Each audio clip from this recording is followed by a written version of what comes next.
அது என்ன மகேந்திரன் சொன்னீங்க? கரண்ட் இல்லைன்னா உங்க வீட்ல வந்து யூஸ் பண்ணிக்கலாமா? ஏங்க இந்த சார்ஜர் வச்சு என் போனை கொஞ்சம் சார்ஜ் போட்டு கொடுங்க பார்க்கலாம்.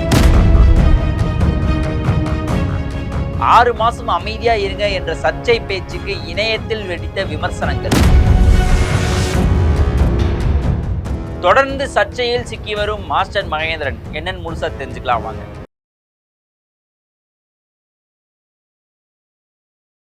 ஆச்சி மசாலா எந்த சமையலும் ருசி தேடும் ரகசியம் 20 ரூபாய்.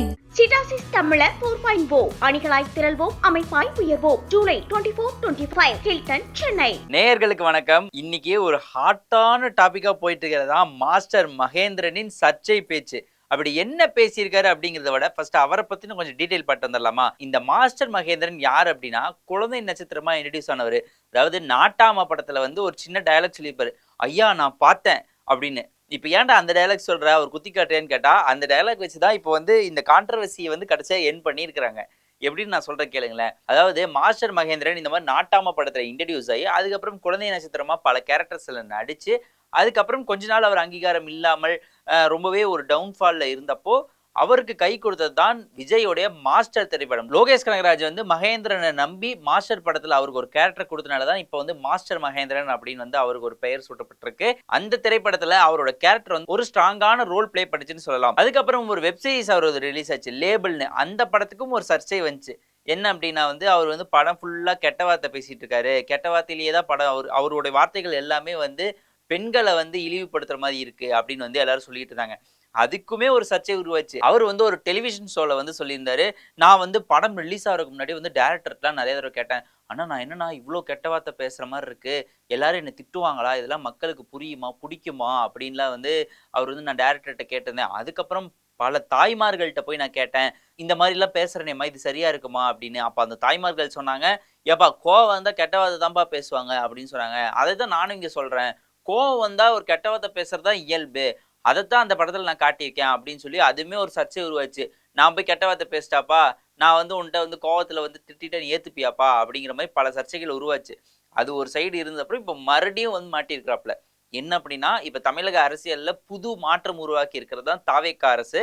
ஸோ இப்ப பல விஷயங்கள் நடந்துட்டு இருக்கு. அதுல ஒரு சர்ச்சையா இருக்கிற விஷயம்தான் அங்கங்க மின்வெட்டு நடக்குது இல்லையா? தமிழ்நாடு முழுக்க அங்கங்க மின்வெட்டு நடக்குது, போராட்டங்கள் நடக்குது. ஸோ அங்கங்க போராட்டங்கள்லாம் நடக்குது. ஸோ இந்த விஷயங்கள்லாம் நடந்துட்டு இருக்கிறப்போ மாஸ்டர் மகேந்திரன் வந்து ஒரு இன்டர்வியூல வந்து தொகுப்பாளர் ஒரு கேள்வி கேட்கிறாரு. என்ன அப்படின்னா, தமிழ்நாடு முழுக்க மின்வெட்டு நடந்துட்டு இருக்கு, இதுக்கு வந்து நீங்க என்ன நினைக்கிறீங்க அப்படின்னு கேட்கிறப்போ ரொம்ப கேஷுவலா ரொம்ப இழிவுபடுத்துற மாதிரி ஒரு பதில் சொல்லியிருக்காரு. என்ன அப்படின்னா, கரண்ட் போயிருச்சா, ஏன் 6 மாசத்துக்கு முன்னாடி கேள்வி கேட்காம இருக்க முடியாதா? கேள்வி கேட்டுட்டே இருந்தா பதில் கிடைச்சிருமா? நீங்க கேள்வி கேட்க நிறுத்தினாதான் பதில் கிடைக்கும்.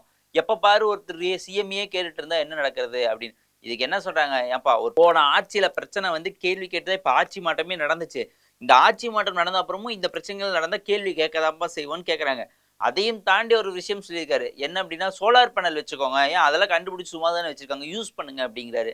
ஏன்பா சோலார் பேனல் யூஸ் பண்றதுக்கு நான் ஏன்பா கஷ்டப்பட்டு வீடு எடுத்து வீட்டுல வந்து கரண்ட் பில் எல்லாம் கட்டி யூஸ் பண்ணணும்? அப்பயும் ரொம்ப இலக்காரமா ஒரு பதில். என்னன்னா, என் வீட்டுல வந்து எடுத்துக்கங்க கரண்ட்டை, நான் வந்து கொடுக்குறேன் அப்படின்னு. என்னதாக இருந்தாலும் ஒரு தப்பு நடக்குதுன்னு ஒருத்தர் கேள்வி கேட்கறாங்க அப்படின்னா அதுக்கு ஒரு பதில் கிடைக்கிற வரைக்கும் நம்ம பொறுமையா காத்திருக்கணும். இல்லைங்க இந்த விஷயம் வந்து அரசியல் சம்பந்தமானது நீங்க சொல்லி முடிச்சிருக்கலாம், இந்த விஷயங்கள் நடக்குதுன்னா இதை சீக்கிரம் சரி செய்யும் இந்த ஆட்சி அப்படின்னு சொல்லி முடிச்சிருக்கலாம்.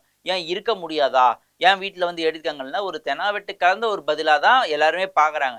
இது வந்து இப்போ வந்து மாஸ்டர் மகேந்திரன் வந்து ஒரு மீம் மெட்டீரியலா மாறிட்டான்னு தான் சொல்லணும். அது எப்படி ஒரு ஜோக்னா, நான் ஸ்டார்டிங்ல சொன்னேன்ல, அவரோட நாட்டாம படத்துல ஒரு டைலாக் சொல்லியிருப்பாரு, ஐயா நான் பார்த்தேன் அப்படின்னு.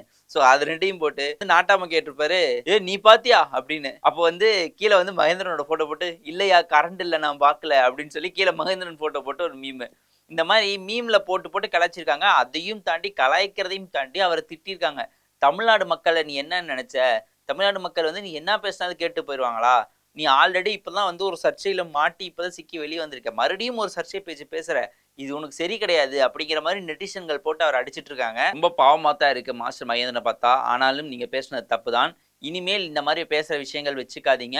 அது மட்டும் இல்லாமல் யார் எந்த கேள்வி கேட்டாலும் அதற்கு சரியான பதில் தெரியலனா அந்த பதிலை நீங்க சொல்லணும்னு நினைக்காதீங்க. மற்றபடி ஒரு பதில் சொல்லணுங்கிறதுக்காக ஒரு பதில் சொல்லி இந்த மாதிரி சர்ச்சையில யாருமே மாட்டிக்காதீங்க. இது பொதுவா நான் சொல்றேன் உங்க எல்லாத்துக்கும். இதே மாதிரி இன்னும் இன்ட்ரெஸ்டிங்கான நியூஸோட நான் உங்களை வந்து சந்திக்கிறேன். அது வரைக்கும் நான் உங்கள் ஜெகவின். ஆச்சி மசாலா. எந்த சமையலும் ருசி தேடும் ரகசியம் 20 ரூபாய்.